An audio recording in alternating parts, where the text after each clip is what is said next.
بسم اللہ الحمد للہ والصلاة والسلام علی رسول اللہ اما بعد فاعوذ باللہ من الشیطان الرجیم بسم اللہ الرحمن الرحیم واذکر فی الکتاب ابراہیم انہ کان صدیقا نبیا۔ نبینا سیدنا حضرت ابراہیم علیہ السلام کی سیرت کے بیان کے حوالے سے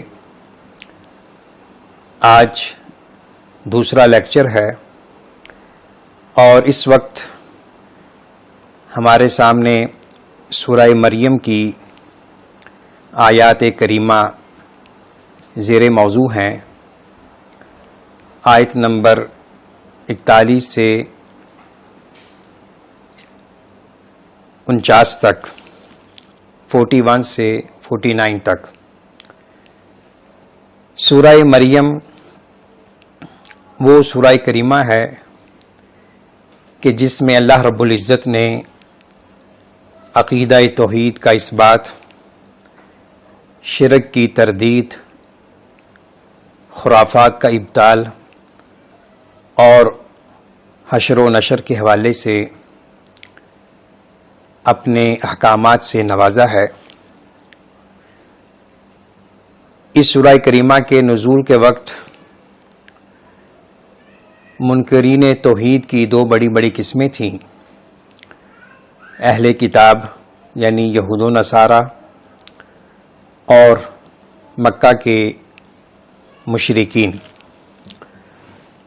یہود و نصارہ جنہوں نے اللہ رب العزت کے ساتھ شرک کیا، یہود نے حضرت عزیر کو اللہ کا بیٹا کہا، نصارہ نے حضرت عیسیٰ علیہ السلام کو اللہ کا بیٹا کہا، تو اللہ رب العزت نے اس مقام قرآنی سے پہلے کی آیات میں ان کے غلط عقائد کی تردید فرمائی ہے، اور اس مقام میں جو اس وقت ہمارے زیر مطالعہ ہے، ان آیات کریمہ میں اللہ رب العزت نے مشرکین مکہ کو جھنجھوڑا ہے، ان کو واعظ و نصیحت کی ہے، اور ان کو یہ پیغام دیا ہے کہ تم لوگ جو ملت ابراہیمی کے پیروکار ہونے کا دعویٰ کرتے ہو اور تم ان کی نسل سے ہو، حقیقتاً تمہارا موجودہ عقیدہ ابراہیم علیہ السلام کے عقیدے سے الٹ ہے، جو کہ توحید پرست تھے۔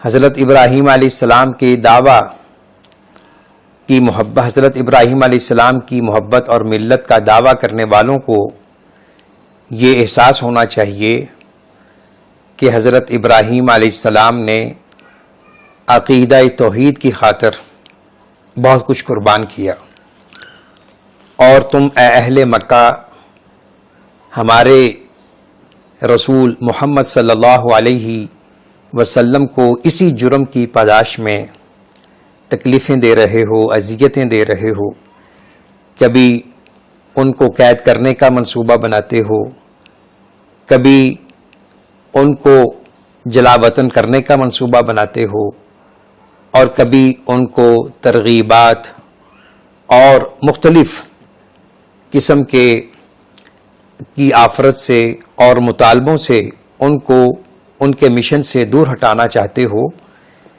تو آپ کے سامنے حضرت ابراہیم علیہ السلام کا قصہ، واقعہ بیان کیا جا رہا ہے، تاکہ تمہیں ان کی حقیقت کا صحیح معنوں میں ادراک ہو سکے کہ وہ کس دین کے پیروکار تھے، ان کا کیا عقیدہ تھا، اور انہوں نے اس عقیدہ توحید کی خاطر کس انداز میں اپنی دعوت کو اپنی قوم میں، اپنے خاندان میں، اپنے اہل علاقہ میں، اور بالخصوص اپنے گھر میں کیسے دعوت توحید کی نشر و اشاعت کا کام کیا۔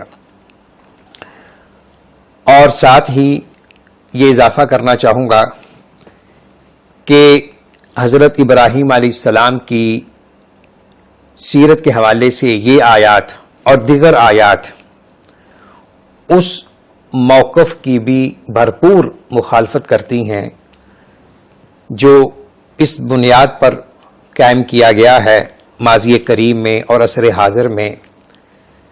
بعض لوگ جو اپنی فکر اور دانش کو فروغ دینا چاہتے ہیں اور وحدت انسانیت، وحدت ادیان کو قائم کرنا چاہتے ہیں، ان کا ایک فلسفہ یا نقطہ نظر یہ ہے کہ ساری نوع انسانیت ابراہیم علیہ السلام کی ملت اور دین پر مجتمع ہو سکتی ہے، کیونکہ تمام ادیان و ملل کے لوگ اپنی نسبت اس نبی معظم خلیل اللہ ابو الانبیاء علیہ السلام کی طرف کرنا باعث فخر سمجھتے ہیں۔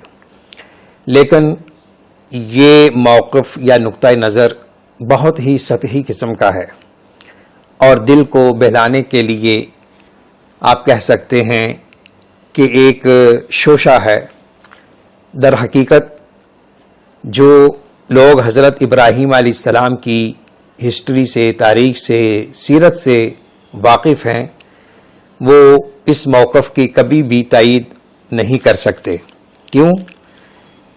حضرت ابراہیم علیہ السلام کی سیرت اول تا آخر عقیدہ توحید کے اثبات اور شرک کے ابطال کے محور و مرکز کے ارد گرد گھومتی ہے۔ تو یہ ہو نہیں سکتا کہ کوئی شخص ملت ابراہیمی کا پیروکار کہلائے اور اس کے عقیدے میں شرک ہو۔ حضرت ابراہیم علیہ السلام کی حقیقی متبعین، پیروکار وہی ہیں جو نبی آخر الزماں حضرت محمد صلی اللہ علیہ وسلم کو خاتم الانبیاء مانتے ہیں اور حضرت ابراہیم علیہ السلام کی دعوت کے ساتھ متفق ہیں۔ یوں تو تمام نبیوں کی دعوت عقیدہ توحید پر مبنی ہے۔ تمام نبیوں کی دعوت میں جو ایک مرکزی نقطہ اشتراک ہے وہ دعوت اللہ ہے، توحید کی دعوت ہے۔ وما ارسلنا من قبلک من رسول الا نوحی الیہ انہ لا الہ الا انا فاعبدون وَلَقَدْ بَعَثْنَا فِي كُلِّ أُمَّةٍ رَسُولًا أَنِ اعْبُدُوا اللَّهَ وَاجْتَنِبُوا الطَّاغُوتَ مَا لَكُم مِّنْ إِلَٰهٍ غَيْرُهُ۔ ان نصوص قرآنیہ کا لب لباب یہ ہے کہ ہر نبی، ہر رسول نے اپنی قوم کو اور اپنے وقت کے زمانے کے طبقات انسانیت کو صرف اور صرف ایک اللہ کی عبادت کی طرف بلایا ہے۔ تو یوں اس مقام میں اس موقف کے حوالے سے بھی ہمارے لیے ایک میسج ہے، ایک پیغام ہے۔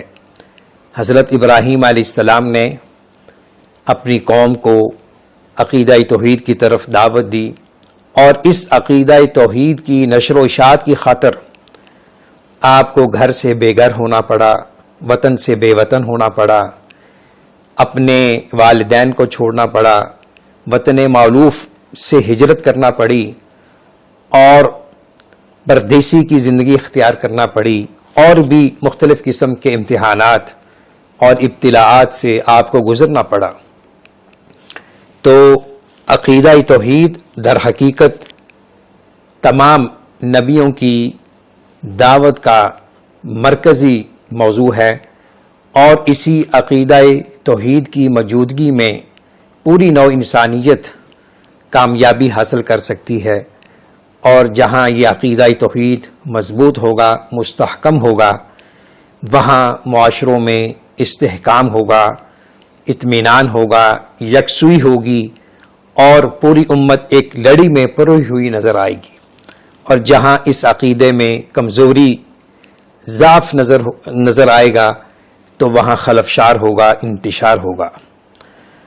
تو اب آئیے سورہ مریم کی ان آیات کریمہ کی روشنی میں ہم حضرت ابراہیم علیہ السلام کی سیرت کا اس روشن پہلو کا جائزہ لیں جو کہ بہت سے اسباق اور دروس پر مشتمل ہے، اور یہ مقام قرآنی اس میں ایک اہم درس اولاد کے لیے ہے۔ کہ اولاد اپنے والدین سے کس طرح مخاطب ہو۔ حضرت ابراہیم علیہ السلام اختلاف عقیدہ کے باوجود اپنے والد ماجد کو جس انداز میں پکار رہے ہیں وہ ہم سب کے لیے باعث عبرت ہے، اور اس میں ہمارے لیے درس تربیت ہے۔ میں آپ حضرات سے یہ بھی التماس کروں گا کہ یہ آیات کریمہ خود بھی یاد کریں اور ان بچوں کو بھی یاد کروائیں جو غیر مہذب ہیں، غیر مؤدب زبان بولتے ہیں، ان کو احساس ادراک ہو کہ والد سے کس طرح مخاطب ہونا ہے۔ اختلاف عقیدہ حسن سلوک اور حسن تعامل کے لیے رکاوٹ نہیں ہے، لیکن ہم مسلمان ہو کر اور کتاب و سنت کے پیروکار ہونے کا دعویٰ کرنے کے باوجود ہم ایک دوسرے کے ساتھ کس طرح برتاؤ کرتے ہیں، والدین اور اولاد کا کیا تعلق ہے، یہ ہمارے سامنے ہے۔ تو اس میں ہمارے لیے ایک اصلاحی پہلو بھی ہے، تربیتی پہلو بھی ہے۔ وَاذْكُرْ فِي الْكِتَابِ إِبْرَاهِيمَ إِنَّهُ كَانَ صِدِّيقًا نَبِيًّا، اور اس کتاب میں ابراہیم کا ذکر کیجئے، بے شک وہ بہت سچا انسان تھا، نبی تھا۔ صدیق صدق سے ہے، صادق سچے انسان کو کہتے ہیں، صدیق صفت مبالغہ ہے، جو اپنے قول میں، اپنے عمل میں، اپنے کردار، گفتار، اطوار میں سچا ہو، راست باز ہو، جس کی زبان اس کے دل کا ساتھ دے رہی ہو اور اس کے دل میں وہی ہو جو اس کی زبان میں ہے، یعنی قول و عمل کے کردار کی سچائی کا انسان۔ صدیق، یہ مقام صدیقیت نبوت کے بعد کا سب سے اونچا مرتبہ ہے۔ تو ہر نبی صدیق ہوتا ہے اور ہر صدیق نبی نہیں ہوتا۔ ہماری امت اسلام میں بھی مقام صدیقیت ہے، اور اس مقام صدیقیت میں سب سے نمایاں شخصیت خلیفۃ المسلمین، امیر المؤمنین حضرت ابو بکر صدیق رضی اللہ تعالی عنہ ہیں۔ تو حضرت مریم علیہ السلام کو بھی صدیقہ کا لفظ دیا گیا ہے۔ ام المؤمنین حضرت عائشہ رضی اللہ تعالی عنہا کا بھی لقب صدیقہ کائنات ہے۔ تو یہ بہت اونچا مقام ہے۔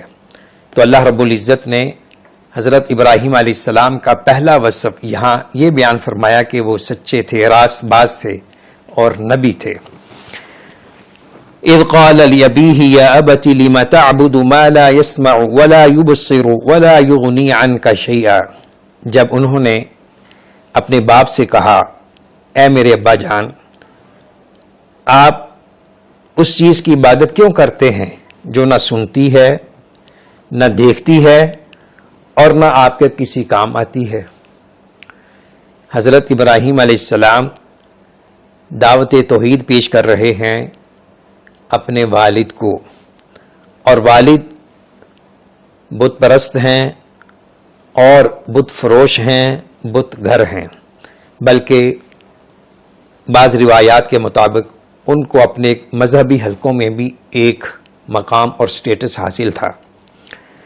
تو والد کو بڑے ہی خوبصورت انداز میں، پیار بھرے اسلوب میں مخاطب کر رہے ہیں کہ ابا جان، آپ ایسی مورتیوں کی، بتوں کی عبادت کیوں کرتے ہیں جو سنتے نہیں، دیکھتے نہیں اور آپ کو کسی قسم کا فائدہ بھی نہیں دے سکتے؟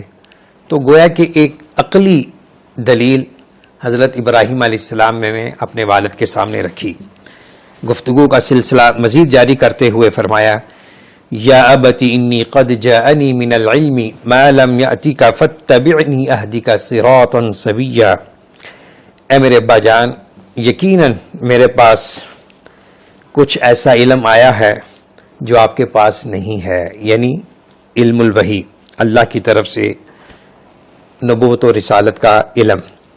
فاتبعنی اہدک صراطا سویا، پس آپ میرے پیچھے چل پڑیں، میری اتباع کریں، میں آپ کو سیدھے راستے پر لے جاؤں گا۔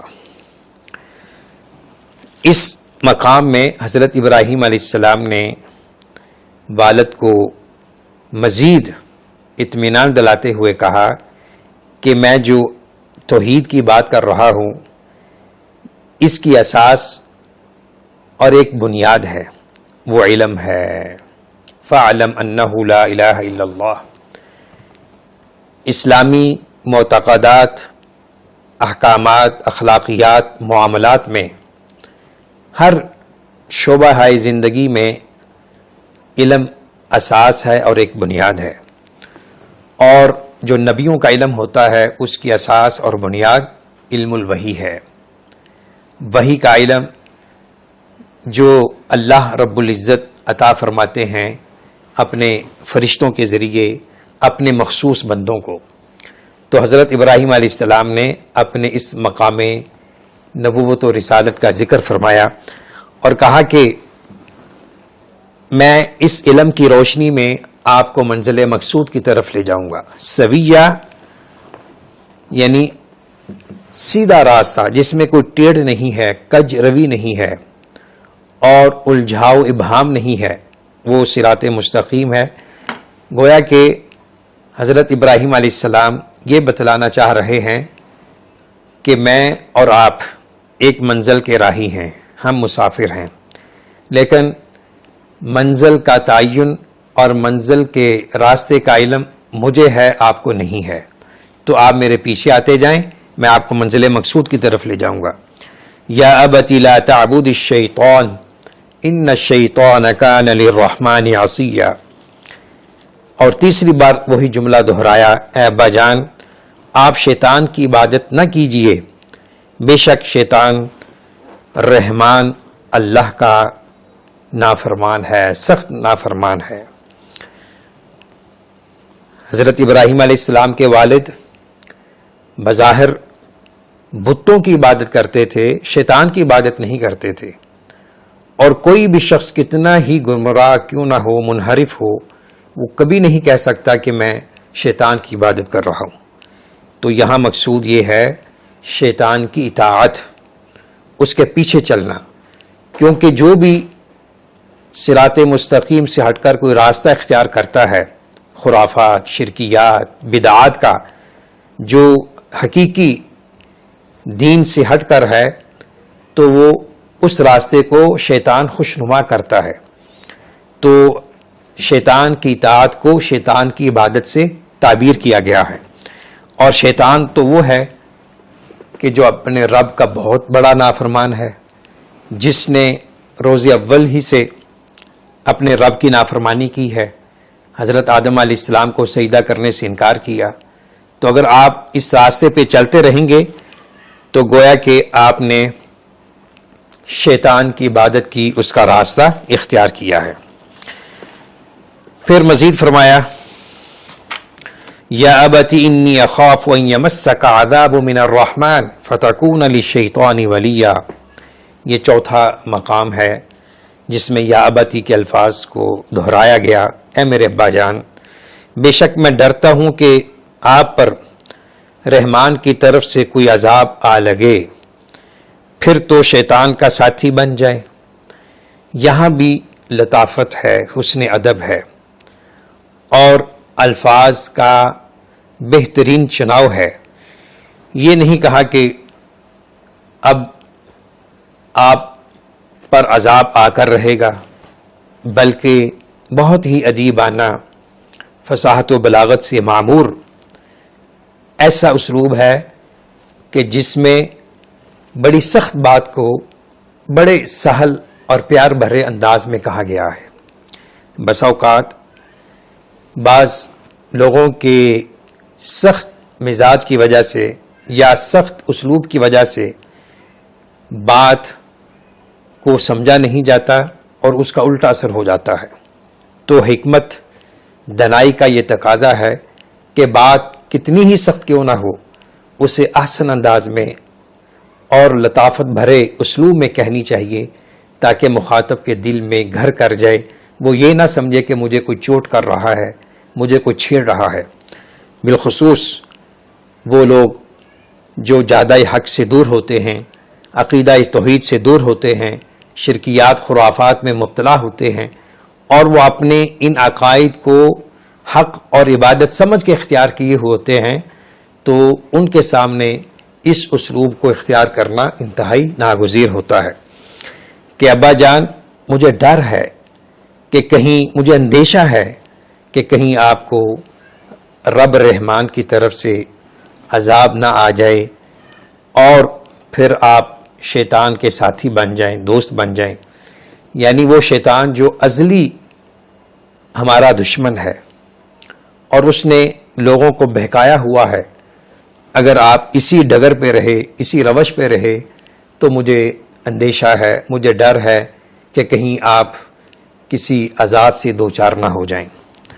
تو یہ حضرت ابراہیم علیہ السلام نے اپنے باپ کے سامنے عقیدہ توحید کو لاجیکلی، عقلی انداز میں پیش کیا۔ تو آگے سے کیا جواب ہے؟ قال اراغب انت عن آلہتی یا ابراہیم لئن لم تنتہی لارجمنک واہجرنی ملیا۔ کہا کیا تو بے رغبتی کر رہا ہے میرے معبودوں سے؟ اے ابراہیم، اگر تو اپنے اس موقف سے باز نہ آیا تو میں تجھے سنسار کر دوں گا، اور مجھے چھوڑ جا اس حال میں کہ تو صحیح سالم ہے۔